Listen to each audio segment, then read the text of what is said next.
Ya. Oke. Oke.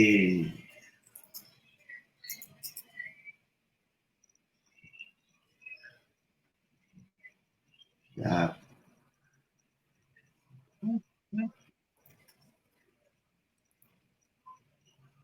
Oke. Oke. Saya rasa sudah live juga. I learned something, sir. Oke, selamat siang semua.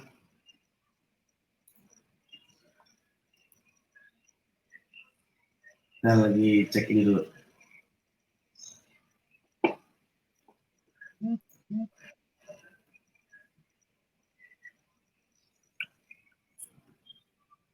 Sudah masuk belum dia, Pak ya? Oh, saya belum lihat ya. Belum kelihatan ya? Sebentar, Pak. Di tempat saya belum. Tempat saya juga belum masuk dia. Sebentar, Pak.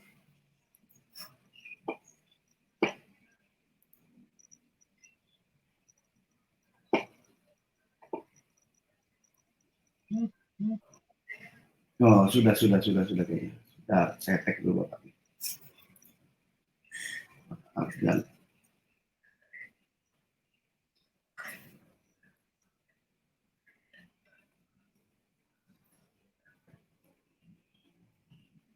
ada.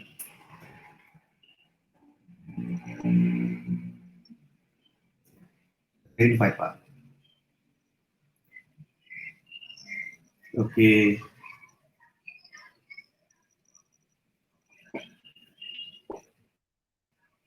Oh iya, udah. Oke, masuk. Sudah kelihatan. Oke, mantap. Mantap ya. Oke, selamat siang semua teman-teman di Facebook Live ya. Siang ini saya lagi bersama orang hebat nih ya, Pak Ahdan Haris. Selamat siang Pak Ahdan, apa kabar Pak? Siang Pak Indra, alhamdulillah kabar baik. Senang banget loh Pak. Senang banget hari ini Bapak ada waktu nih untuk kita ngobrol-ngobrol Pak ya. Ngobrol-ngobrol siang ini ya. Ya, yang penting ya walaupun situasi saat ini lagi semua orang lagi bilang lagi susah katanya, tapi ya kita tetap optimis ya Pak ya, bahwa ya susah hanya buat orang yang susah, tapi kalau yang optimis tetap bagus gitu loh Pak ya. Jadi Allah ya.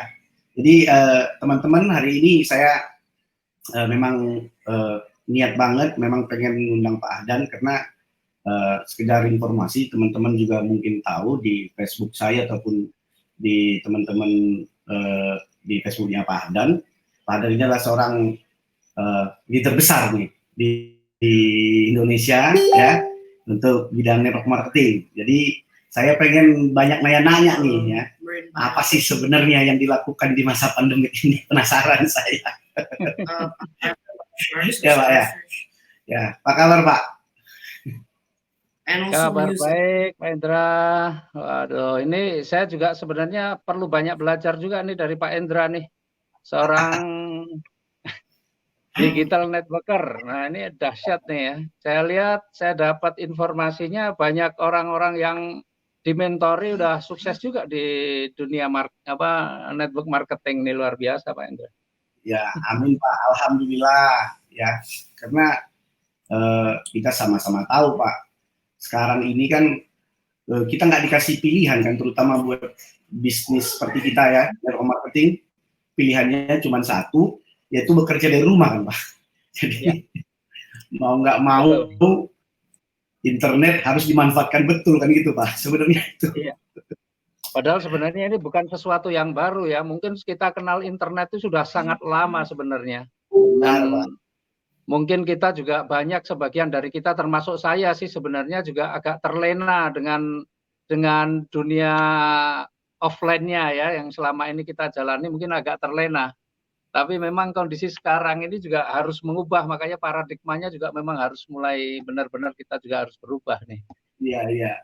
Jadi saya setuju dengan Bapak. Jadi memang maksudnya alhamdulillah itu memang saya udah ngelihat itu memang 3-4 tahun yang lalu tuh Pak. Jadi artinya di saat dulu kan memang saya pribadi juga kan dari dulu sama lah seperti Bapak, kita di lapangan ya Pak, offline kan. Offline. Cuman saya lihat ini kok kayaknya kita nggak coba yang satu ini nih, kayaknya banyak orang di sini nih ngumpul-ngumpul nih kayaknya gitu loh, ya kan? Yeah. Pada saat itu justru orang di sekitar kita justru menertawakan sebenarnya Pak, kalau saya lihat. Nah, pas kemarin pandemi COVID datang, ya kan nggak ada pilihan di bagian lain. Iya. Jadi ini golden momennya ada di sekarang nih kayaknya nih. Iya Pak, benar Pak. Jadi sebenarnya saya juga selain daripada digital itu, saya sangat tertarik dengan ini Pak, maksudnya zaman kolaborasi Pak. Seperti saya dengan Pak Tani dan Pak Ahdan ini, saya senang sekali melihat di dunia, kan dunia kan udah berubah Pak, ada dulu di dunia namanya industri kan, habis itu mulai ada dunia terakhir informasi, tahun 2000-an yang Google muncul, Facebook muncul, informasi. Nah sekarang itu kolaborasi Pak, kolaborasi. Jadi lihat YouTuber kan kolab-kolab tuh terus Pak, ya kan? Artis-artis kolab-kolab, ya kan? Nah pertanyaannya sekarang kenapa kita leader network marketing nggak kolab? Kan, pikirannya begitu. Selama bisa memberi manfaat kan mantap nih Pak, saya pikir gitu. Makanya kemarin itulah satu alasan saya mau pengen sekali ngobrol-ngobrol dengan Pak Ahdan, gitu. Jadi ya, gimana? Kalau saya sih sebenarnya memanfaatkan internet lah ya. Kalau bilang kan internet marketing sama digital marketing itu kan sebenarnya berbeda ya.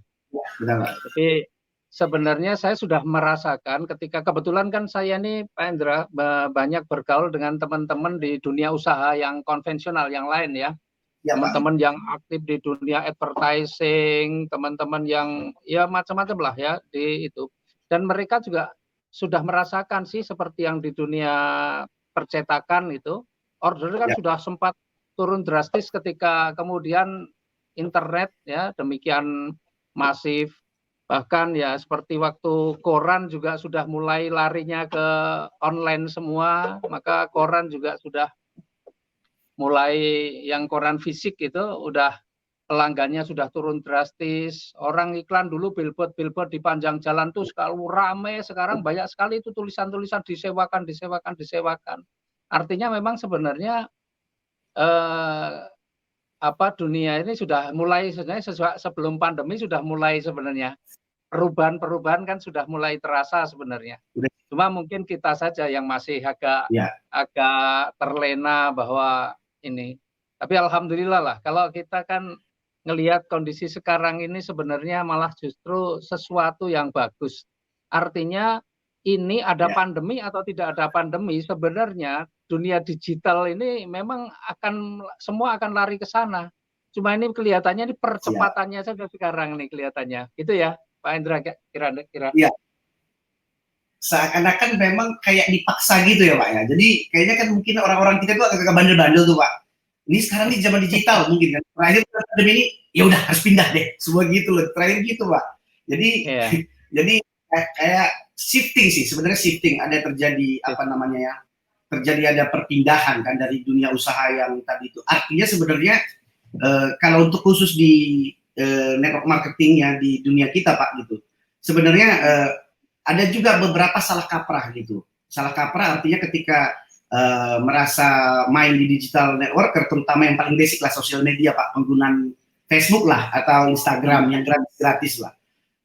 Mereka mengira itu, kalau menurut saya nih Pak ya, selama ini saya research gitu, mereka melakukan itu seperti kayak ibaratnya majalah dinding. Artinya tempat promo. Padahal kan sebenarnya kalau kita mau jujur, bisnis kita ini kan bukan bisnis sebenarnya bukan bisnis direct selling murni kan kalau bisnis network marketing kan. Ada di situ namanya bisnis silaturahmi kalau saya bilang Pak ya kan. Bisnis pertemanan, persahabatan. Nah, orang bersosial media datang misalkan di Facebook lah contohnya, saya kasih contoh nih Pak, di internet lah Facebook nih. Orang mau lihat Facebook sebenarnya kan paling senang itu melihat foto-foto keluarga Pak. Reuni-reunian, ketawa-tawa nih.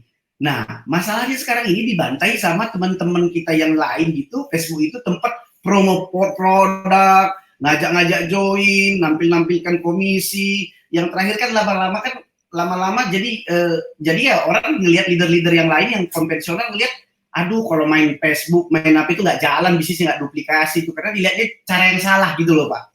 Jadi, tidak memanfaatkan sosial media dengan cara yang benar. Jadi bukan masalahnya sekarang ini mereka nggak tahu main sosial media, semua orang tahu Pak, semua orang pinter main Instagram, main Facebook. Tetapi untuk khusus bisnis kita, kalau menurut saya nih Pak, ayo kita campaign-kan, ayolah kita bersosial media yang benar supaya satu minimal kan namanya marketing profesi kita ini sama-sama ini bagus di mata masyarakat. Sebenarnya goalnya itu sih visinya gitu. Ya. Jadi senang sekali sih.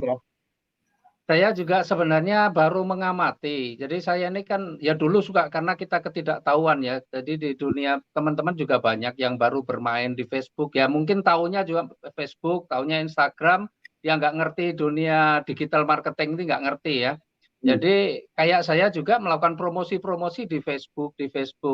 Tetapi saya sebenarnya sempat perhatikan. Saya lihat kalau saya posting foto keluarga, jalan-jalan, yang like, komen itu jauh lebih banyak daripada ketika saya posting bisnis. Kayaknya kalau posting bisnis cuma dilihat, dicuekin begitu. Tapi kalau postingnya senang-senang makan-makan, ketemu teman-teman, reuni, kumpul-kumpul dan sebagainya, jalan-jalan itu luar biasa komennya jauh lebih banyak.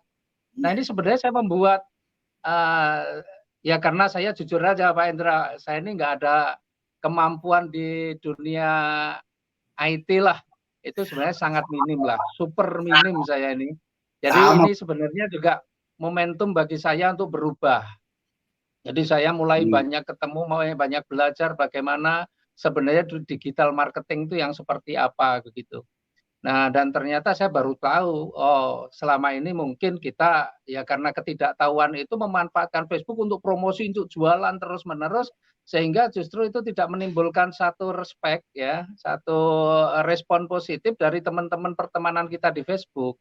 Ya, maka kita mulai nih, ini justru ada pakarnya, ini kita juga harus mulai belajar nih, harusnya seperti apa kita memulai ya. Nah, karena memang kalau kita mau berpromosi itu kan sebenarnya ada medianya sendiri, mungkin bikin fanpage, kemudian ini ya, kayaknya loh ya. Tapi ya, mungkin kita perlu belajar juga Pak Indra. Gimana Pak Indra? Jadi saya setuju sekali dengan Bapak tadi. Artinya gini Pak, ada sedikit ada perbedaan. Maksudnya gini Pak, kan si Facebook, si Mark Zuckerberg itu bikin Facebook itu betul-betul bukan hanya teknologi, tapi ada psikologi di situ, ada ahli sosial di situ, memang betul-betul dibikin kayak real life Pak, kayak kehidupan. Jadi ibaratnya kan gini Pak, logikanya, ketika kita misalkan posting produk tiap hari nih di situ, dengan ada, misalkan kita punya teman maksimal 5.000 orang nih di Facebook yang gratisan nih. Terus tiba-tiba kan 5.000 orang ini kita bombardir dengan posting produk. Itu kan sama dengan di real life. Kita ada yang kita baru kenal atau nggak kenal pun kita tegur gitu di mall gitu Pak, lagi jalan di mall, teman, aku beli dong produk aku gitu. Padahal kita nggak kenal dia, orang pasti risih dong Pak, kan gitu kan? Ya itu kan sama seperti itu sebenarnya, karena aku nggak kenal kau, ngapain tawarin aku produk, kan begitu kan sebenarnya.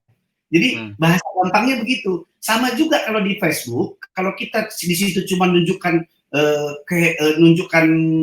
misalkan produk kita, peluang bisnis kita, kehebatan kita, itu kan sama seperti itu juga gitu logikanya. Makanya sebenarnya apa yang harus kita lakukan, kita harus tahu sebenarnya cara kerja si sosial media ini, bagaimana si Facebook ini, algoritmanya. Kalau kita tahu cara kerjanya minimal, kita bisa mengikuti supaya bisa memaksimalkan apa yang niat kita. Jadi sebenarnya kalau untuk khusus bisnis kita nih, ya saya bilang ke bisnis kita, karena kita memang seorang networker ya Pak, Bapak networker, kita bisa manfaatkan ini sebenarnya, Facebook ini atau sosial media ini, untuk menjangkau orang-orang yang lebih banyak, untuk bersilaturahmi. Nah nanti kita mau nawarin produk ataupun menawarin bisnis kita, nggak apa-apa dari inbox atau telepon atau WhatsApp. Jadi silaturahminya itu bisa sekali banyak di situ, gitu loh. Nah, kayak misalkan kita live ini Pak, ini salah satu cara kita untuk mengikuti algoritma Facebook dengan begini terus-menerus, memberikan manfaat. Karena kan seperti Bapak bilang tadi, saya tuh kalau foto posting keluarga atau anak saya kan baru ada lahir anak cewek Pak, 3 cowok nih, 1 dikasih cewek nih setelah 11 tahun, Pak. Senang banget kan ada mainan baru kan, Pak. Saya suka posting di Facebook, itu kan banyak banget yang komen, Pak. Tapi coba satu kali install gini, ada yang tertarik nggak? Saya mau cari leader gini, nggak ada yang komen, Pak. Orang pada kabur semua. Mulai dari situ kita pelajari, oh begitu ternyata. Itu maksudnya simpelnya gitu loh. Itu belum kita masuk ke digitalnya, tapi maksudnya gini, Pak. Saya sih nggak bilang ini benar salah sih. Saya nggak mau koreksi ini benar salah. Tetapi kalau kita mau nama profesi kita sebagai pebisnis jaringan ini di mata orang juga bagus, ayo kita berhenti yang namanya spam, gitu loh. Berhenti namanya spam. Kadang-kadang Pak, spam saya tuh banyak banget di inbox orang. Bapak pasti sering juga tuh di inbox dikasih langsung link. Ngomong AI belum kalau nuwun Pak, belum nuwun tiba-tiba kasih link. Kasih link. Ya kan banyak kejadian seperti itu. Itu kan spam, itu kan membuat terakhir nanti orang ngelihat gini loh, yang teman-teman yang offline yang konvensional biasanya nggak jalan tuh Facebook itu, orang yang dilihatnya begitu semua yang salah semua, Pak. Jadi terakhir dia ngomong sama, jangan pakai Facebook, nggak boleh pakai digital marketing, nggak bener itu, karena yang dilihatnya contohnya yang salah, gitu. Makanya cobalah sekarang ini dengan kita campaign begini, saya dengan Pak Adan, dengan semua banyak nanti leader-leader, kita coba untuk bagaimana kita membuat satu cara yang sederhana, yang simple, yang bisa kita aplikasikan ke tim masing-masing. Sebenarnya sih itu sih goalnya, Pak. Itu goalnya. Jadi sebenarnya yang Facebook yang kita punya ini sebenarnya lebih banyak untuk aktivitas-aktivitas kita, tapi yang positif, yang sebenarnya itu membangun personal branding kita juga, ya. Aktivitas-aktivitas positif membangun personal branding. Ibaratnya kayak soft selling lah, itu membangun ya. Hard sellingnya nanti ada sendiri, kayaknya perlu, inilah yang harus kita ini kan. Ya lagi belajar juga saya sih Pak Indra memang. Sebenarnya gini Pak, nggak ada perbedaannya sih Pak. Sebenarnya gini, kan kalau kita di network marketing kan diajarin Pak. Kita pertama diajarin dulu kan dari zaman dulu itu kan bagaimana cara perusahaan network marketing itu berkembang itu kan ada satu sistem yang diduplikasi dari zaman dulu, dari zaman MW dulu Pak, 70 tahun lalu sampai detik ini yang dilakukan semua orang, yaitu pertama namanya table talk. Table talk itu kan one and one. Yang kedua home party. Home party itu di rumah-rumah atau di mana. Yang ketiga hotel meeting atau event-event hotel kan, BOP, OPP atau apa. Nah ini kan dari dulu sampai detik ini, ya kan itu yang dilakukan semua orang. Polanya sama. Dilakukan semua dari dulu nggak pernah berubah. Nah kebanyakan orang ketika bermain di sosial media ataupun digital ini ditinggalin Mbak prinsip ini. Prinsip MLM-nya. Jadi tiba-tiba mereka bermain digital, udah betul-betul jadi internet marketing mereka, Pak. Nah, itu problem. Gitu loh. Padahal sebenarnya kalau kita bermain digital, bermain network marketing, walaupun kita pindah ke sosial media atau kemana, prinsip ini jangan hilang. Prinsip 3 ini. Jadi prinsip network marketingnya tetap dibawa kemana-mana, caranya bisa berbeda.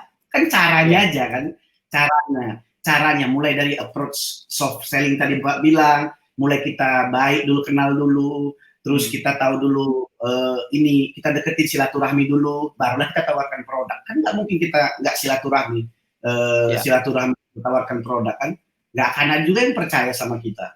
Nah sebenarnya itu yang pengen kita kampanyekan sih Pak. Jadi saya senang sekali artinya hari ini dengan Pak Adan, artinya bisa kita melihat ini sama-sama. Tapi gini juga sih Pak, intinya gini Pak, dengan pandemi ini jadi banyak teman-teman jadi memang agree jatuhnya Pak. Tapi kalau 2 tahun yang lalu ngomong nggak juga Pak, susah Pak.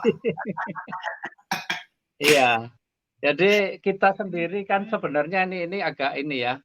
Saya sedang berpikir begini, kita ini kan orang-orang networker nih. Ya, itu kan selalu ngomong keluar dari zona nyaman gitu kan. Kalau kita mau berhasil harus keluar dari zona nyaman. Tetapi realitanya selama ini kita nyaman dengan cara-cara kita gitu loh. Dia nggak berubah, padahal ini dunia udah berubah gitu ya. Nah makanya kadang-kadang kita ini ngomong memotivasi orang kalau pengen sukses, pengen berubah, harus keluar dari zona nyaman. Tapi kita sendiri kadang-kadang sudah terlalu nyaman dengan cara-cara kita diminta untuk berubah, caranya nggak berubah juga. Nah ini sebenarnya momentum. Saya sering katakan ini adalah golden moment. Momentum emas ini ya, momen emas di mana kita harus berubah. Dan ini mau nggak mau memang itu padahal sebenarnya tanpa ada kondisi yang seperti sekarang ini memang akan berubah. 3 tahun, 4 tahun yang akan datang memang sudah berubah memang. Nah, sementara ini percepatannya, tapi ini justru inilah hikmahnya sebenarnya, ada hikmahnya. Jadi di balik kondisi yang seperti ini memaksa, apalagi sekarang banyak orang di rumah, memang banyak orang yang sementara ya kita manfaatkan itu untuk belajar, untuk meningkatkan kemampuan sambil kita praktek. Sebenarnya ini situasi menurut saya yang paling tepat untuk kita berubah. Iya, saya Kira-kira setuju. itu, Pak Indra. Sepakat sekali. Memang ya inilah teman-teman, maksudnya teman-teman di Facebook. Memang kalau kelas leader ngomong tuh beda.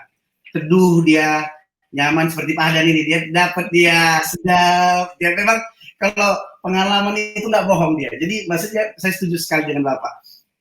Kemarin sempat saya bikin satu live iseng, sebenarnya bukan iseng Pak, regular saya bikin. Itu memang masa-masa ide-ide apa yang harus kita lakukan di saat ini. Salah satunya yang Bapak bilang tadi, belajar, karena artinya ya kita nggak bisa juga seperti istilahnya kita harus keluar dari comfort zone seperti Bapak bilang.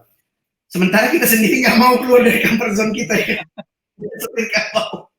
Kita mau di situ terus karena udah enak kan Pak. Agak susah nih keluar nih Pak. Karena jadi aduh, saya pikir gitu. Jadi tapi memang ketika kita berbicara tentang keluar dari comfort zone dan kita harus memang mulai mencoba sesuatu yang baru, memang nggak mudah. Tetapi di saat ini yang tepat untuk kita sama-sama belajar bagaimana sesuatu yang berbeda, yang mungkin di luar yang kebiasaan kita. Mungkin pertama-tama agak inilah, agak gamang gitu ya kalau bahasanya Pak. Kalau apa agak gamang, agak perlu adjust. Tapi lama-lama kan masalah biasa, bisa karena biasa. Iya. Bisa karena biasa. Mulailah kita belajar teknis-teknisnya, prinsipnya, mindsetnya, apa segala macam lah. Intinya itu sih Pak. Saya setuju dengan Bapak tadi bahwa bilang saatnya kita memang keluar dari comfort zone kita. Kalau enggak ya kapan lagi gitu loh. Karena gini juga Pak, satu hal Pak. Agak susah kita mengharapkan walaupun pandemi ini selesai, agak susah kita mengharapkan kembali seperti situasi yang dulu lagi. Pasti berubah. Ya. Udah agak susah kita kembali gitu. Makanya ini dipaksa kan, mau nggak mau harus, karena kondisi yang dibilang new normal itu bukan kondisi normal loh ya. Itu ada satu tatanan baru yang memang berbeda dengan yang kemarin gitu loh. Ini yang kita harus paham. Dan sebenarnya ini tantangan juga, apakah para networker itu networker sejati atau enggak. Karena begini, kita ini kan sering ngasih tahu ke orang ya. Ini akhirnya kan kita diuji dengan kondisi seperti ini. Kita ngasih tahu orang, kalau ketemu, wah saya nggak bisa bicara, saya nggak bisa. Kita kan selalu mindsetnya kita harus berubah, mindset berubah. Betul kan? Kita harus mengajari orang itu bagaimana mengubah mindset. Karena sukses itu dimulai dari mindset sendiri. Nah, sekarang kita ada tantangan nih, seperti saya misalnya. Saya ini gaptek, nggak ngerti apakah itu saya jadikan alasan untuk saya tidak berubah. Nah ini kan tantangan nih, dan di teman-teman juga banyak yang merasa gaptek, wah saya sudah tua, aduh saya alasan-alasan. Nah Anda ini orang-orang yang selama ini konsisten enggak antara apa yang diucapkan dengan kondisi yang sekarang yang kita juga menuntut berubah. Ini sebenarnya kita diuji. Apakah kita ini menjadi orang yang hanya bisa ngomong, nggak bisa ngelakoni, kalau bahasa Jawanya kan gitu.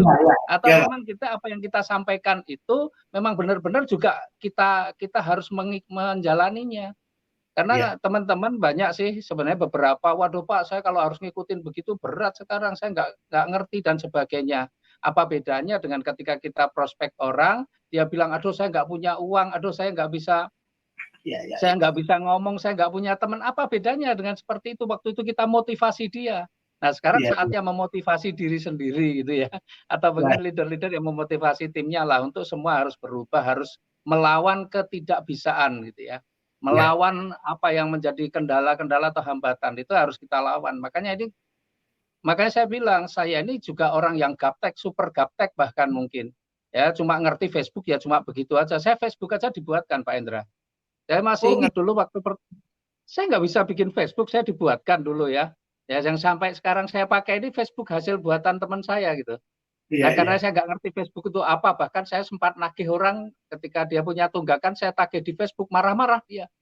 Facebook itu ini yang baca orang seluruh dunia katanya gitu, kamu jangan nagih di Facebook. Oh, maaf saya nggak ngerti. Jadi saking gapteknya bisa dibayangkan lah. Ya, tetapi itu bukan bagi saya, bukan satu kendala, bukan satu hambatan. Ya, selalu ada jalan saja. Dan saat ini saya memang benar, saya lagi banyak belajar, betul-betul saya manfaatkan momentum ini untuk banyak belajar. Ya, karena bagaimanapun juga saya nggak bisa menyuruh orang untuk berubah, tapi saya sendiri nggak berubah. Itu kan omong kosong. Jadi saya sendiri harus menunjukkan bahwa saya harus berubah. Itu yang paling penting, karena di bisnis network kan duplikasi memang ada ya, faktanya kan begitu. Kalau kita tidak kemudian menunjukkan bahwa kemauan dan kemampuan kita berubah, maka ya yang lain juga akan ngomong aja, kan repot juga itu nanti. Itu. Saya setuju sekali tuh Pak. Jadi ibaratnya kayak kadang-kadang kan ya mungkin itu juga terjadi pada semua orang, termasuk saya juga dulu gitu Pak. Artinya yang kita sebut kadang-kadang sebutan ini Pak, sebutan leader. Leader ini kadang-kadang semua orang disebut leader, padahal esensi leader itu kan bukan cuma sekedar peringkat kan, bukan sekedar dia dapat duit banyak, tapi yang seperti Bapak tadi bilang, selain bisa membuatkan leader by example, leader kan adalah contoh kan sebenarnya Pak. Yeah. Jadi kalau dia tidak mencontohkan apa yang dia omongin kan gitu loh. Jadi kalau istilah orang Jawa kan Pak, ya nek daerah nglakoni yo piye kan gitu. Jadi kalau saya sekolah di Jogja loh Pak, ngerti saya Jawa Pak. Oh, iya. Di mana? Iya, di Jogja. Jadi iya. Aku di Jogja Pak. Jadi bisa Jawa juga. Jadi Batak Jawa Pak. Jadi ibaratnya. Oh gitu. Purbanya ini marga ya berarti ya? Marga Pak, marga. Oh iya. Marga. Cuman saya dulu SMA-nya jadinya SMA-nya dulu disekolahin ke Jawa, ke Jogja. Kita di Jogja sekolahnya, jadi besar di sana lah. Jadi bukan besar di Medan, Pak. Jadi yang penting bahasa Jawa udah tahu gitu ya. Wah, kalau orang ngerasain tahu lah, Pak. Nah, ini Pak Indra, saya mau tanya nih sekarang ya. Ini juga buat sekaligus pencerahan teman-teman yang lain. Ini kan sekarang banyak memang seperti yang kita bahas di awal, banyak orang salah ya, bukan salah sih, kurang tepat saja memanfaatkan sosial media yang dimiliki saat ini. Ya. Nah, atau juga barangkali mereka juga pengen sih berubah, pengen tahu. Nah, kira-kira langkah awal apa Pak Indra yang mungkin teman-teman ya termasuk saya juga yang harus mulai itu dari mana Pak Indra? Oke, kalau sederhana, yang murah, simple dan gampang yang dilakukan, satu pertama adalah benahin dulu sosial media. Kalau saya sih selalu menyarankan Facebook dulu. Facebook jauh lebih mudah dan lebih dibandingkan Instagram. Karena Instagram untuk khusus bisnis kita ya. Kalau yang lain penjual lain bisa Instagram. Tapi kalau untuk network marketing menurut saya itu jangkauannya lebih buat Facebook lebih bagus. Pertama yang harus dilakukan adalah perbaikin semua Facebook kita, rumah kita. Anggap Facebook itu adalah rumah kita. Pertama, pakai nama asli, nama real. Karena banyak sekali orang Pak, namanya nggak tahu nama siapa Pak. Nama julukan lah, nama inilah. Ya, maksudnya dia mau berbisnis. Udah nggak cinta gitu ya? Ya, gadis cinta gitu. Artinya di situ dulu, benerin dulu namanya yang benar. Yang kedua, profil picture-nya juga harus yang benar. Kasih yang memang menunjukkan dirimu sebagai seorang entrepreneur. Itu covernya juga lakukan itu, dan yang paling penting adalah di bio-nya. Jadi itu ibaratnya adalah itulah yang pertama dilihat orang, istilahnya kayak first impression, jatuh cinta pertama orang mau berteman atau mengikuti kamu itu dari situ dulu dilihat. Nah, Bapak kan sering juga ngelihat, kalau udah orang fotonya nggak ada, saya nggak akan pasti accept berteman Pak. Atau fotonya cuma gambar apa nggak jelas gitu, kadang-kadang males juga mau accept ya. Saya nggak akan accept, itu saya lihat. Yang kedua, kalau di situ dia bikin pekerjaan PT Cinta Mencari Sandiwara, udah pasti saya nggak accept. Ya, artinya ya kan, nggak akan ada. Betul-betul kita mau berteman dengan orang yang real, yang betul-betul real, di mana dia hidup, di mana tinggalnya, statusnya apa jelas, apa segala macam. Kan memang begitu kan Pak, dalam hidup ini, dalam hidup sosial real kan memang begitu. Jadi maksudnya kita boleh berteman banyak dengan siapa aja, tapi kan kalau sahabat pilih-pilih kan, ya kan Pak? Yeah. Kan tergantung di sekitar kita. Nggak mungkin orang yang dia nggak ada fotonya kita mau berteman sama dia. Orang dia aja takut menunjukkan muka dia, bagaimana kita mau berteman dengan dia? Nah itu yang pertama. Terus kalau setelah dibenarkan itu, mulailah kalau saya sih seleksi pertemanan. Saya tuh kayak istilah bahasa saya razia Pak. Jadi kira-kira teman-teman yang tidak mau ada interaksi, komen atau apa segala macam itu saya unfriend. Tapi bertahap langsung. Tapi biasanya sebelum saya unfriend, saya tegur dulu, saya inbox dulu. Saya tanya dulu dia gitu loh. Tapi kalau 2-3 kali nggak direspon, artinya kan logikanya gini Pak, ngapain kita berteman sama orang yang nggak mau berteman sama kita, kan begitu Pak? Ya. Nah itu, tapi prinsipnya begini Pak, ketika kita seorang networker mau menggunakan Facebook, kita harus menggunakan Facebook mindsetnya itu on purpose, ada tujuannya. Harus ada goalnya. Goalnya apa berfacebook ini untuk seorang networker? Kalau saya goalnya at the end make sales Pak. Ya. Goal at the end. Tetapi untuk prosesnya untuk make sales kan harus ada relation dulu. Nah, di prosesnya itulah yang harus kita sabar bagaimana belajar menaklukkan algoritma Facebook itu. Sebenarnya kan di situ prinsipnya. Jadi yang saya kasih tahu itu sebenarnya yang basic-basic yang sebenarnya teman-teman sekarang yang lagi nonton live ini bisa langsung praktekkan. Nah, ada satu misalkan gini. Ada satu mungkin agak berbeda nanti dari beberapa orang pendapatnya dengan saya, tetapi inilah yang dilakukan para saya belajar dari pakar-pakar sosial media juga untuk network marketer dan juga yang ada di seluruh, maksudnya pakar-pakar yang saya kenal, mentor-mentor saya yang juga ambil seluruh dunia Pak.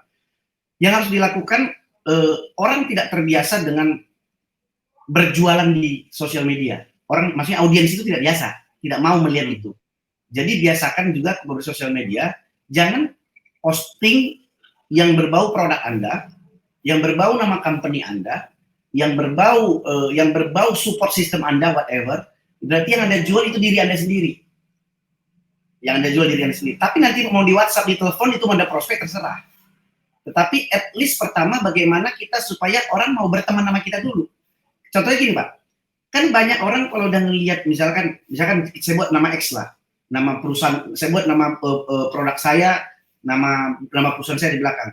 Ketika orang yang memang antipati dengan bisnis MLM atau network marketing, ketika saya add, dia udah nggak mau berteman, udah di reject dulu. Dia nggak kenal aja, udah di reject dulu sama dia.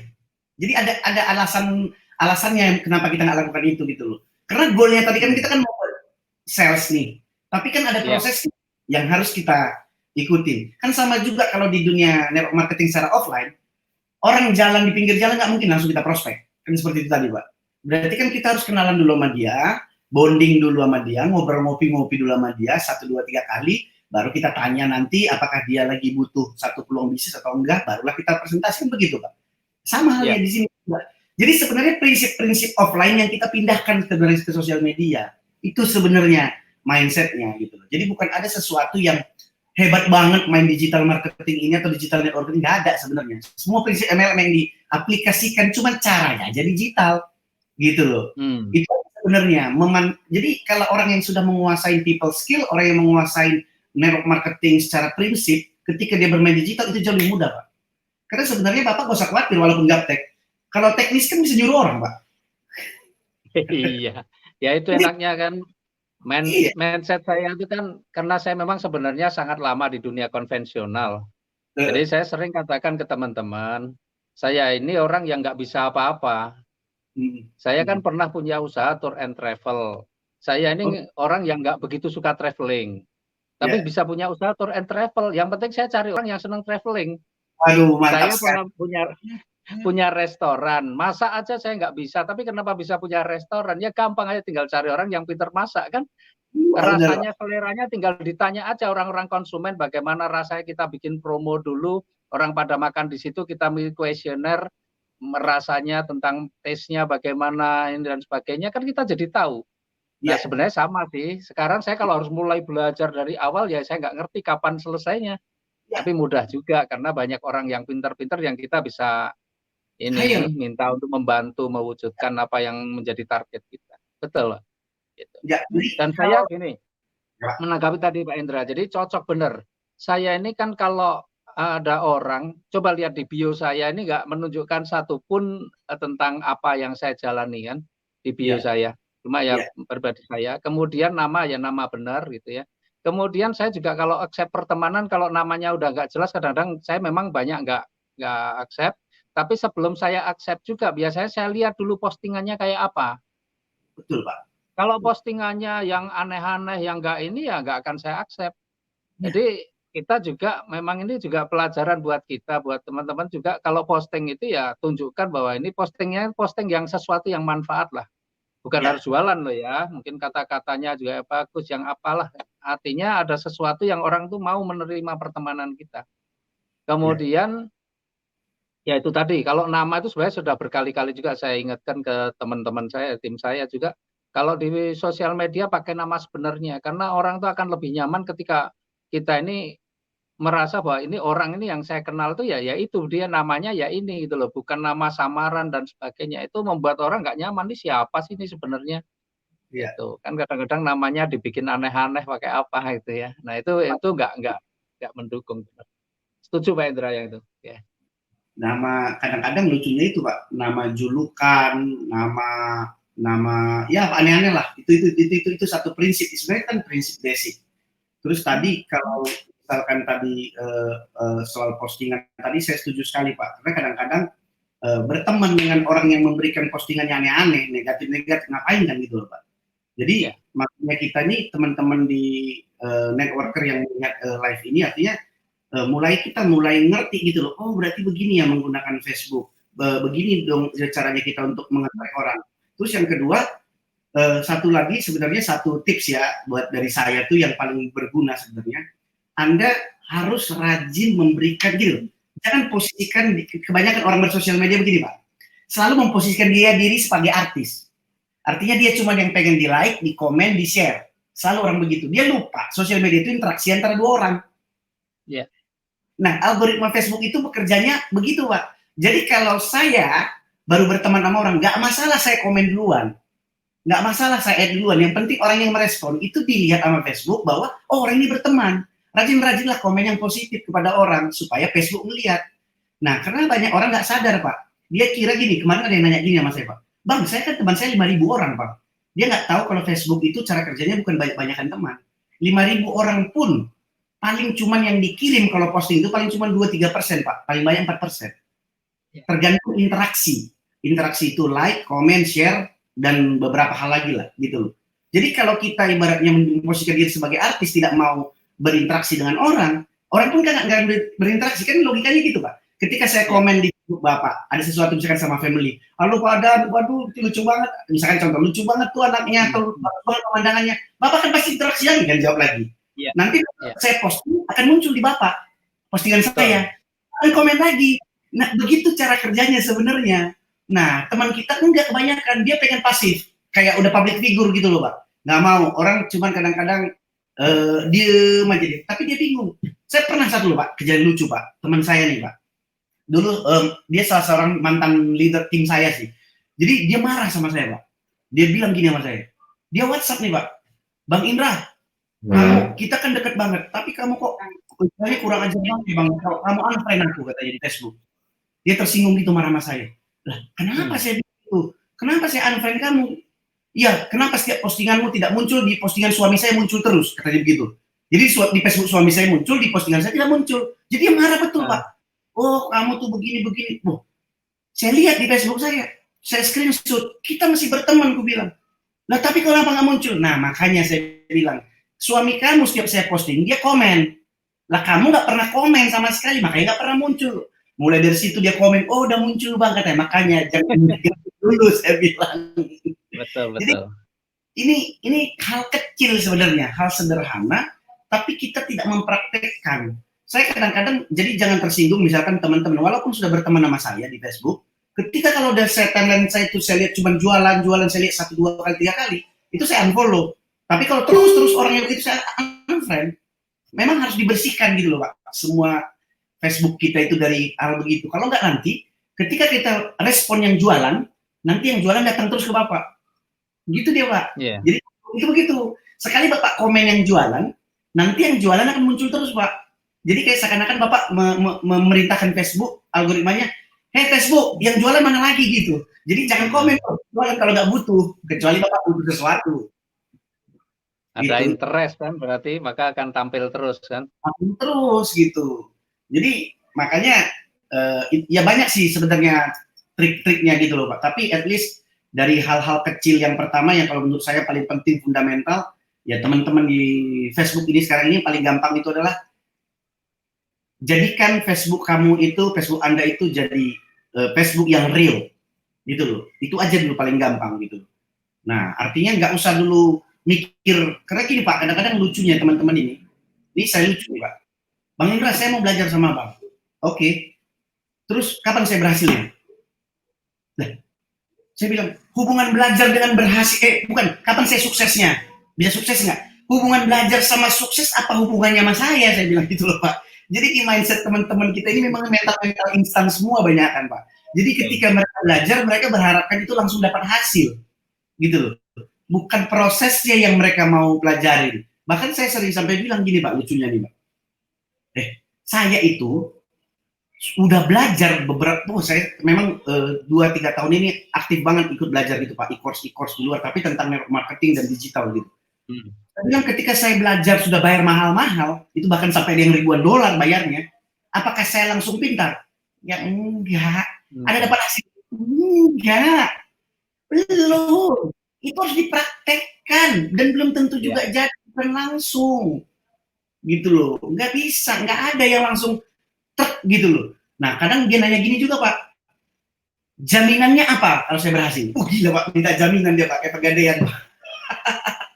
Kacau nih saya bilang gitu. Jadi ya banyak sih menarik minta jaminan.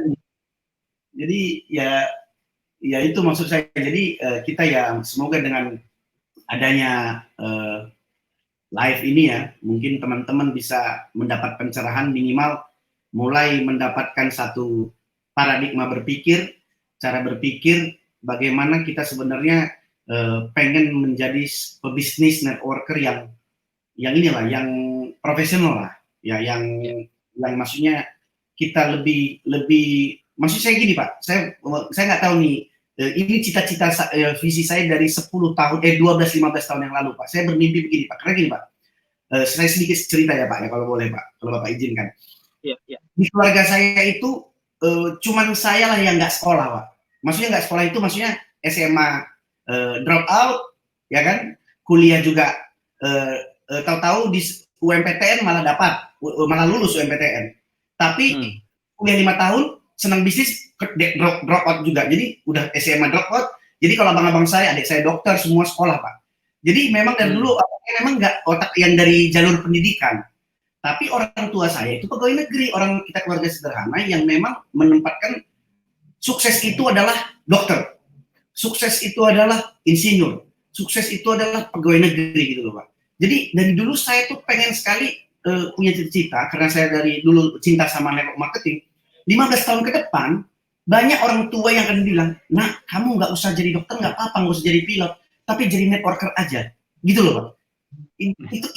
Itu mau saya gitu loh. 15 tahun ke depan orang harus punya pikiran begitu orang tuanya, karena saya sudah melakukan ke anak saya sekarang yang 3 orang ini, memang saya bilang kamu bisa jadi apa saja, tapi kalau kamu mau jadi networker seperti Mami dan Dedi, akan saya support gitu loh. Jadi kenapa? Karena menurut saya networker itu adalah pekerjaan yang mulia ketika kamu kerjakan secara profesional gitu loh, secara profesional. Jadi itu yang harus tanda bawahnya, harus ada garis bawahnya, underline, huruf tebal, cetak tebal, harus profesional. Nah, kalau tidak dikerjakan secara profesional, ya itulah yang memalukan sebenarnya. Nah, mostly sekarang ini dari berapa belas juta pelaku MLM di Indonesia, 90% masih belum profesional.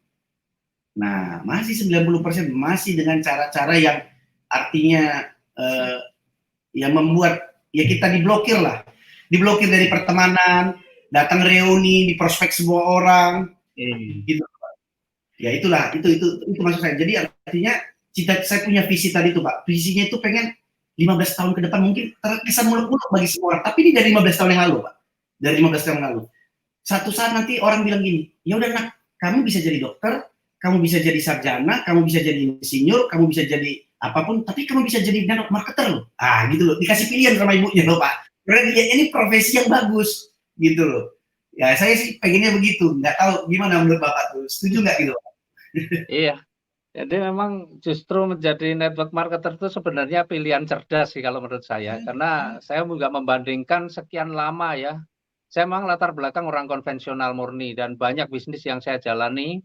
Ya bisnis itu kan ya naik turunnya pasti ada, tapi artinya ketika kita membangun bisnis yang selama ini konvensional yang kita jalani, kemudian waktu itu kan saya sebenarnya orang yang sangat anti dengan bisnis network marketing itu. Saya nih siapa sih sebenarnya orang yang lahir kemudian dengar dan tahu itu langsung cinta, kayaknya perlu proses gitu ya. Tapi Betul. kalau orang pengen punya usaha, pengen punya toko, pengen punya ini mungkin dari lahir pun mungkin udah ada kebayang gitu. Tapi Ya. kalau untuk menjadi pelaku bisnis network marketing, kayaknya nggak ada orang yang lahir tuh udah impiannya ke sana, nggak ada. Nah, termasuk saya ini dulu anti, betul-betul anti, bahkan untuk mendengar pun saya ini males gitu ya. Ya. Mendengar pun males, seolah-olah kita udah menutup diri dari sebuah informasi. Sehingga sampai suatu kejadian, ya singkat cerita ada satu kejadian yang membuat saya kemudian tertarik. Nah, sehingga saya ini sekarang nih Pak Indra ya, kalau ketemu sama teman-teman yang masih anti gitu ya, yang kemarin-kemarin masih anti, kalau ngobrol kan sekarang nih saya pede. Kalau dulu kan banyak, nah banyak juga teman-teman yang sudah menjadi pelaku bisnis network marketing, tetapi karena tidak menjiwai sehingga dia nggak percaya diri. Oh iya iya iya. Nggak memahami, nggak percaya diri, banyak kan kalau ditanya itu, waduh agak miring-miring, agak malu-malu gitu. Kalau beda sama saya, di mana-mana saya malah justru lebih bangga sebagai seorang network marketer. Kenapa? Karena faktanya bisnis network marketing, orang yang berbisnis di network marketing, asalkan bisnisnya benar, caranya benar ya, artinya bukan bisnis yang money game, yang macam-macam. Itu sebenarnya orang-orang cerdas sebenarnya. Iya. Orang-orang yang punya prinsip, orang-orang yang punya kepribadian yang benar gitu ya. Dan orang-orang yang cerdas, coba bayangin sekarang. Saya membandingkan ya, ketika kita nih, kecuali kalau kita saya nggak membandingkan dengan mereka yang bergerak di bidang industri, artinya Ya. punya pabrik, membuat itu kita nggak bandingin. Tapi kalau hanya sama-sama kita berdagang lah bahasanya kan begitu, Ya. berdagang punya toko, jualan produknya orang lain Ya. dengan cara konvensional atau dengan cara network marketing, ya justru sebenarnya orang yang memilih dengan cara network marketing itu orang cerdas. Ya. Kenapa? Dia nggak perlu toko, dia nggak perlu modal yang besar, resikonya kecil. Kan orang harus itu kepandaian memilih. Dan Ya. mentalnya, sebenarnya mental pengusaha itu kalau jadi, mentalnya jauh lebih bagus mental seorang network marketing Ya. daripada mental-mental orang konvensional. Jadi sebenarnya pendidikan yang bagus itu di network marketing. Dan saya Ya. bangga, Pak. Saya di mana-mana, saya kalau udah ngomong ya udah, saya menjalankan bisnis ini. Kalau ditanya bisnisnya apa, oh network marketing. Itu satu Ya. kebanggaan gitu ya. Ya. Mungkin yang kita ada ngomong agak ini nggak penting bagi saya. Tapi Ya. saya selalu sampaikan itu dulu. Nah, kemudian dia kan akan lihat juga sih, melihat dari bagaimana kita bersikap, bagaimana kita berkomunikasi, kan itu akan menilai. Kalau saya membanggakan diri seorang network marketing, tapi penampilan, sikap saya semua nggak ada nilainya, ya semakin orang melihat buruk. Tapi kan kita harus juga perbaiki diri juga kan, dan otomatis sebenarnya kalau orang itu menjalankan bisnis network marketing itu kan pasti ada kepribadiannya, itu pasti bertumbuh menjadi jauh lebih bagus. Iya. Ya, Ya. berbeda Setuju. dengan orang-orang di konvensional. Orang-orang network marketing semakin sukses biasanya tidak semakin sombong, tapi orang-orang konvensional semakin sukses, semakin sombongnya minta ampun, kan biasanya begitu. Maka akan kelihatan sekali perbedaannya. Kira-kira gitu Pak Indra. Setuju, Jadi kalau setuju, saya Pak. ini kok bangga lah gitu. Iya, memang harus begitu, Pak. Jadi makanya saya saya sepakat banget sama Bapak nih. Maksudnya setuju banget ya dengan Bapak nih. Kenapa saya bilang setuju? Karena memang banyak orang suka menutup-nutupin. Itu tadi saya bilang, Pak. Ini satu, Pak. Banyak orang coba dulu. Nih, saya kasih tahu sedikit, Pak. Saya sharing maksudnya. Jadi banyak orang coba untuk mendigitalkan bisnis network marketing, tetapi di situ dia menyamarkan jadi internet marketing. Jadi hilang network marketingnya gitu loh, Pak. Di situ saya nggak sepakat, gitu loh. Nggak sepakat saya gitu loh. Karena network marketing is network marketing, tidak akan bisa dirubah bagaimanapun. Jadi berbeda dia, Pak. Jadi berbedanya dia jadi gini. Jadi digital marketing itu yang ditonjolkan, network marketingnya jadi di bawah. Oh, kalau saya nggak mau. Network marketing nomor satu. Network marketing nomor satu, digital ini hanya tools untuk membantu goalnya kita, gitu loh. Makanya istilah digital networker itu adalah networker, seorang pebisnis jaringan yang menjalankan bisnis menggunakan digital. Jadi bukan dibalik-balik. Kalau selama ini dibalik, Pak. Makanya kadang-kadang nggak heran banyak orang terjebak gitu loh. Dibilang di bisnis online, tahu-tahu di prospek MLM, kan begitu, Pak? Iya kan? Kan begitu, Pak. Ya kan banyak begitu. Makanya orang kecewa. Kalau kita nggak pernah mau begitu, kita bisnis network marketing dari awal harus jelas, harus jenis kelamin harus jelas gitu. Ya itu maksud saya. Jadi saya sepakat sekali Bapak supaya teman-teman juga bangga sebagai seorang pebisnis jaringan. Nggak ada yang salah dengan itu, gitu loh. Tidak ada yang salah dengan pebisnis jaringan. Yang kita kerjakan ini justru ya prinsipnya bagaimana kita membantu banyak orang supaya kita terbantu, kan itu prinsipnya sebenarnya. Ya. Nah, saya sepakat sekali Pak. Nah, saya senang sekali dengan statement Pak Adan nih. Pak, Bapak mau nggak Pak kita kasih pertanyaan 3 orang Pak? Kita buka pertanyaan dari teman-teman. Boleh. Ya teman-teman kalau ada mau pertanyaan ada untuk 3 orang deh. Nanti bisa Pak Adan atau saya kita bahas dari teman-teman. Ini sebenarnya seru nih kalau kami lanjutin bisa 5 jam teman-teman. Ya, 5 jam karena emang kalau yang sudah kayak satu frekuensi ngomong seneng dia, klop dia. Saya tunggu nih. Ayo teman-teman siapa yang mau tanya silahkan ya. Saya baca dulu dari atas. Kalau ada pertanyaan,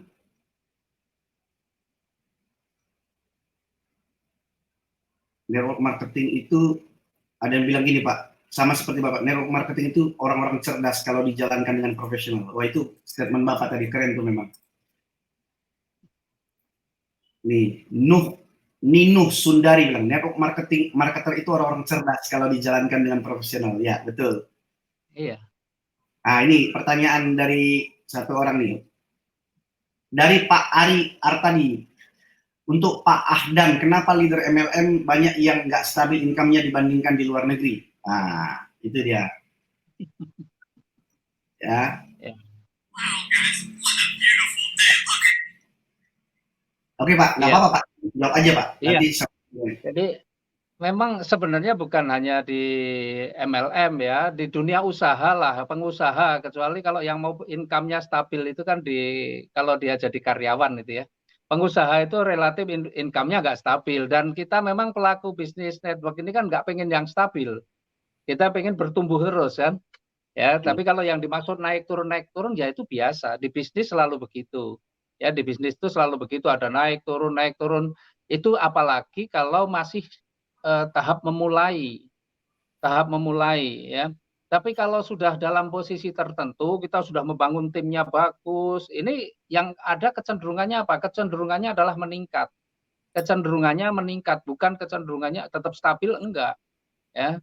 Nah, jadi sebenarnya ketika kita memulai itu memang penghasilannya pasti naik turun, kadang-kadang ada, kadang-kadang enggak. Itu biasanya rata-rata itu orang memulai. Tapi insya Allah kalau kita memang jalankan ini benar, dengan rule yang benar, sistemnya betul, dan kita bangun timnya sudah solid, maka akhirnya hasil itu enggak lagi naik turun, tapi kecenderungannya adalah justru naik.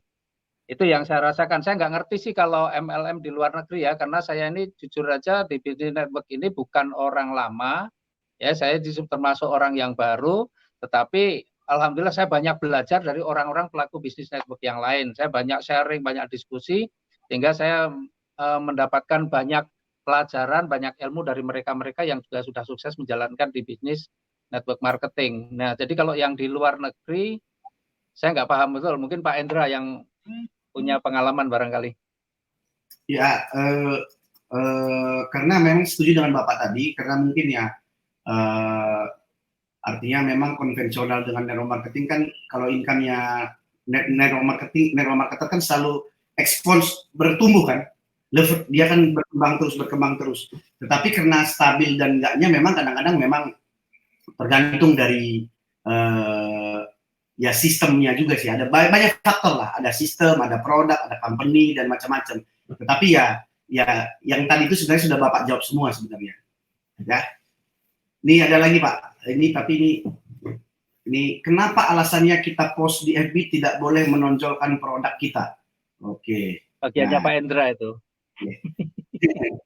Kenapa alasannya kita post di FB tidak boleh menonjolkan produk kita? Jadi sederhananya gini Pak, Budi Malindo Utomo. Nah, di mana Bapak nih? Pak Budi di mana nih? Oke Pak Budi gini Pak, sederhananya begini, ya simpelnya. Ketika misalkan Bapak post produk Bapak di foto, misalkan saat ini Facebook Bapak punya teman 2.000 orang. Dan kebetulan saya adalah berteman dan Pak Adan juga berteman dengan Bapak. ketika saya lihat postingan foto Bapak, ya, karena saya lihat itu, kadang-kadang orang secara umum tidak akan, saya lihat mereknya apa, saya lihat produknya, saya nggak akan tanya Bapak. Yang saya tanya pertama adalah Google. Saya tanya Google, bukan Bapak saya tanya. Itu mostly orang begitu, Pak. Percaya sama saya pasti begitu mayoritas orang, 90%. Ya, kecuali deket banget sama Bapak baru tanya Bapak. Tapi kalau nggak deket-deket banget pasti tanya Google. Nah, biasanya kalau tanya ke Google, ada dua hal. Kalau di Google yang ditanya, pertama pasti hal yang negatif yang didapat. Kalau di Google. Hal negatif dulu. Nah, kalau hal negatif dulu yang didapat, berarti Bapak akan kehilangan peluang. Karena tidak ada rasa penasaran orang di situ. Yang kedua, kalau misalkan betul-betul saya tertarik dengan produknya itu yang Bapak saya mau lihat, saya mau beli, ya, saya nggak akan beli ke Bapak. Saya akan cari orang yang paling tinggi di perusahaan produk itu. Bukan ke Bapak saya cari. Karena dari Google saya cari siapa leadernya. Jadi artinya ini bukannya jadi artinya kenapa kita tidak posting produk di FB kita untuk membuat rasa penasaran orang. Nanti kalau interaksinya relationnya sudah bagus, Bapak bisa secara personal memberikan informasi tentang produk Bapak. Artinya produk Bapak itu juga Bapak kasih nantinya ujungnya pasti akan Bapak kasih, nggak mungkin Bapak nggak jelaskan. Tetapi kalau dari pertama Bapak udah kasih kayak blast spam begitu, yang ada orang makin lama makin baik, makin gini aja Pak, cara membuktikannya. Bapak posting foto produk satu kali, berapa yang like? Habis itu posting dengan anak dan keluarga, itu aja. Kasih bedanya. Berapa yang komen, berapa yang like, udah, itu aja bedanya. Nah, jadi karena orang nggak tertarik dengan produk begitu, gitu loh, nggak tertarik dengan apapun produk, orang nggak tertarik karena orang ke sosial media itu bukan nyari produk. Kalau nyari produk orang itu ke Google, Pak. Di Google mereka search, misalkan beli sampo. Nah, mereka betul-betul nyari. Kalau di Facebook enggak, mereka mau fun, mau reunian. Makanya kalau foto SMA, foto kuliah, itu banyak komen. Seneng gitu. Karena orang kita kan sedang bernostalgia. Itu prinsipnya. Oke, saya rasa bisa menjawab ya Pak Budi. Oke, satu lagi ya. Nih, Tangerang menantang nih ada bos saya nih, Tangerang menantang VIDH.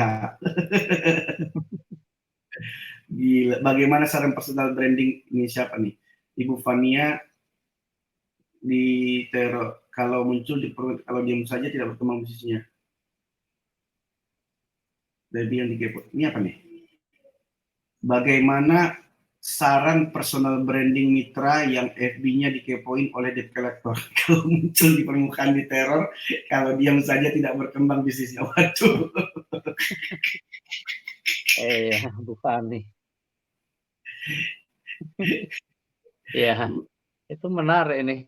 Kalau bagaimana personal branding mitra yang FB-nya dikepoin oleh debt collector ya. Kalau nggak mau ya gampang tinggal diblokir aja terus dihapus saja komennya, selesai kan. Kalau saya sih paling sederhana, saya ini kan gini, kadang-kadang ada orang yang posting di wall saya yang misalnya gini, dia tiba-tiba jualan di wall saya, misalnya nih jualannya dan saya nggak seneng, ya sudah, orang ini berarti nggak tahu etika, saya blokir, saya hapus komennya, selesai gitu. Itu yang paling kalau saya lakukan, saya terang begitu. Jadi kalau yang tidak kita pengen nih ada menjadi teman kita, ya sudah, paling gampang ya diblokir, hapus komen gitu, selesai. Ya kritis lah, kita harus kritis melihatnya. Tetapi sebenarnya ada salah satu lagi cara, nanti pakai privacy. Jadi setiap orang nge-tag nggak bisa kalau nggak atas izin kita. Atau orang mau posting di web kita nggak bisa. Yang bisa posting hanya kita. Bisa begitu Pak? Bisa dibikin begitu? Bisa ya? Bisa Pak. Jadi itu teknis itu, nanti itu bisa dibuat begitu. Jadi kalau orang mau diposting ke saya nggak akan muncul kalau saya nggak approve. Gitu. Jadi sebenarnya bisa kita lakukan seperti itu. Apalagi kalau debt collector di kepoin. Ya kalau saya sih bilangnya gitu. Intinya satu ya, harus utangnya dibayar, Bu. Ini lagi di Facebook, lagi cari bagaimana bisa ini ya, ada rezeki gitu, malah di debt collector komen ya. Berantakan. Ya, sebenarnya nggak semua kok orang bisa ngeliat Facebook kita. Bisa kita blok, kita bisa blok.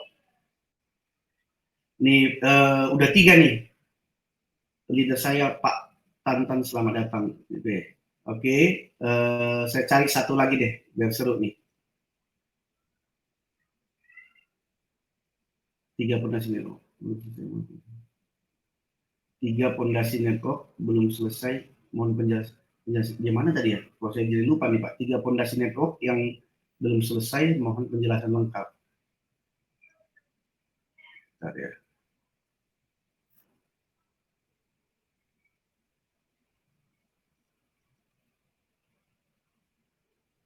Menurut Bapak MLM nih, jasa web MLM. Menurut Bapak, MLM yang bagus di saat masa pandemi ini basicnya apa? IT, teknologi, atau produk kesehatan?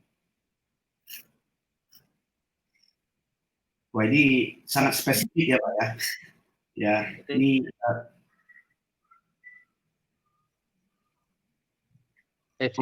basicnya IT.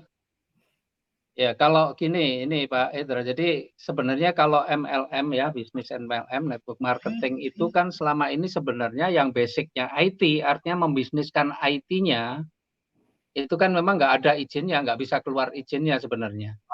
Maka kecenderungan yang kalau basicnya IT, teknologi, wah macam-macam itu biasanya itu kecenderungannya malah justru larinya ke money game. Biasanya ya, yang saya tahu departemen kan izin MLM itu ada di Departemen Perdagangan.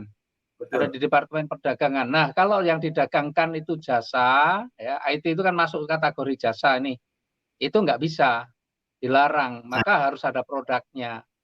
Nah, produknya itu mau produk apa saja pada dasarnya, asalkan produknya layak untuk dipasarkan, ya, artinya orang bisnis itu kan menukarkan antara uang dengan value itu asalkan make sense, ya saya kira bisnis tetap jalan. Dan di masa pandemi saya kira bisnis apa saja jalan sih sebenarnya.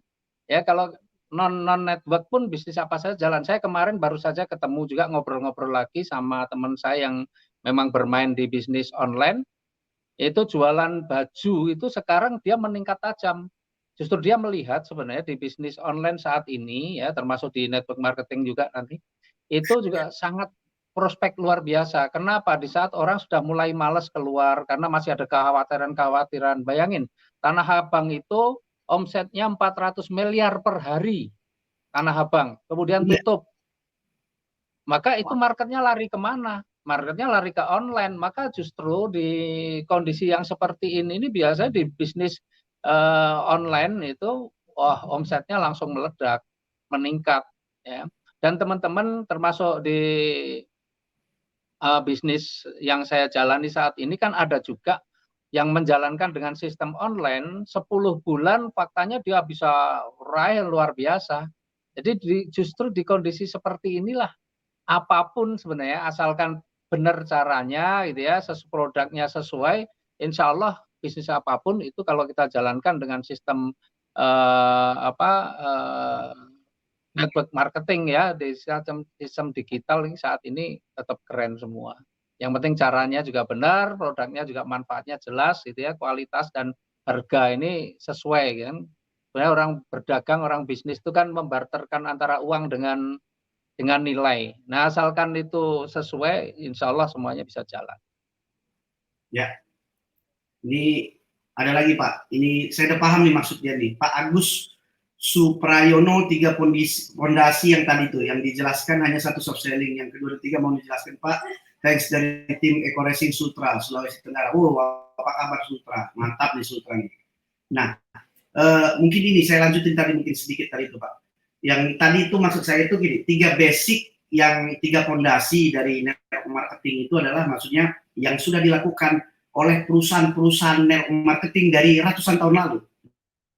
Bisa saya bilang ratusan tahun lalu karena salah satu perusahaan ada yang sudah 120 tahun, ada puluhan tahun dan macam-macam. Dan dari dulu sampai detik ini masih bisa dilakukan dan itulah cara perusahaan network marketing untuk mendapatkan sales. Pondasinya itu yang pertama adalah 1-on-1 atau table talk.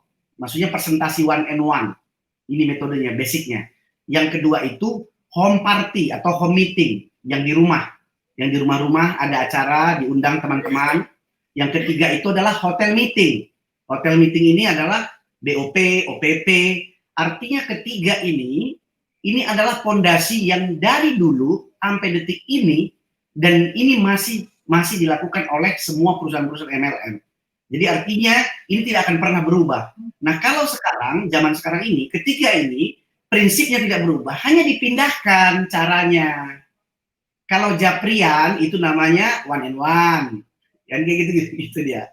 Dipindahkan aja caranya. Nanti ada Zoom, ini namanya home party, gitu loh. Jadi maksudnya jangan sampai prinsip dari network marketingnya. Makanya gini teman-teman, sebelum Anda terjun ke dalam yang lebih dalam, belajar dulu, maksudnya pahami dulu prinsip network marketing secara benar. Itu dulu.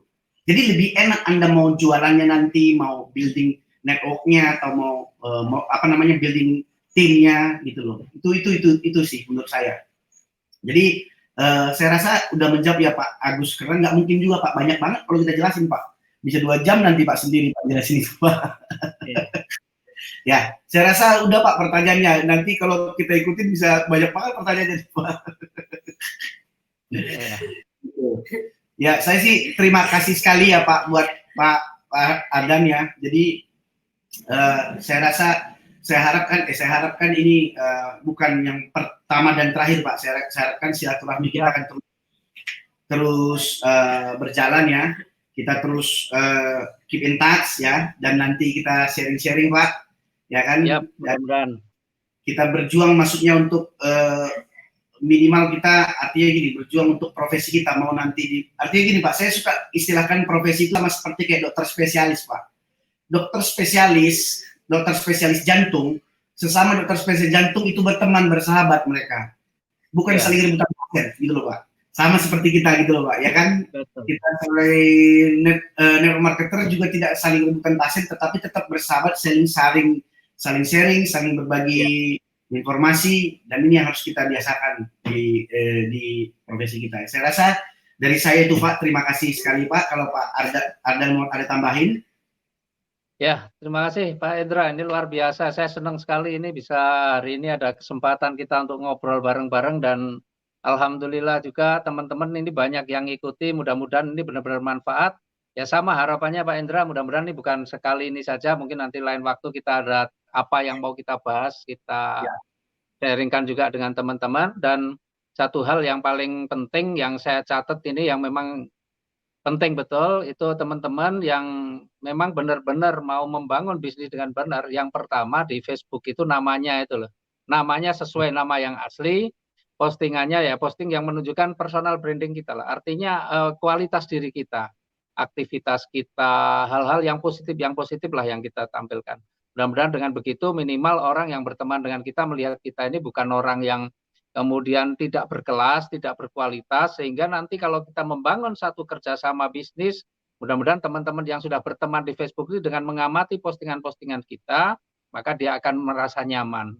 Ya kalau postingan kita galau, postingan kita sering ya yang nggak jelas, orang juga ngeri diajak berpartner dengan orang yang galau, hobinya galau, postingan-postingan cuma yang kayak modus-modus begitu, kayak orang juga nggak akan nyaman. Maka saya pun juga menjaga, kalau saya invite pertemanan pun biasanya saya juga lihat dulu postingannya kayak apa, karena saya juga tidak ingin berteman dengan orang-orang yang tidak jelas juga. Jadi itu kayaknya yang paling penting yang bisa teman-teman lakukan dan ambil manfaat nih, di samping ilmu-ilmu yang lain sama. Ya. Terima kasih sekali lagi Pak Endra ya waktunya, dan luar biasa nih kehormatan saya juga. Ya, hari ini jadi nih Pak, jadi pertama awal ya, masih awal nih. Nanti akan kedepannya kita akan banyak nanti akan diskusi-diskusi yang lain. Jadi teman-teman terima kasih semua yang sudah nonton ya, sukses buat Anda semua ya. Saya ucapkan terima kasih. Saya Indra Jaya Purba dengan Pak Adan ucapkan terima kasih. Bye bye. Terima kasih. Assalamualaikum. Waalaikumsalam.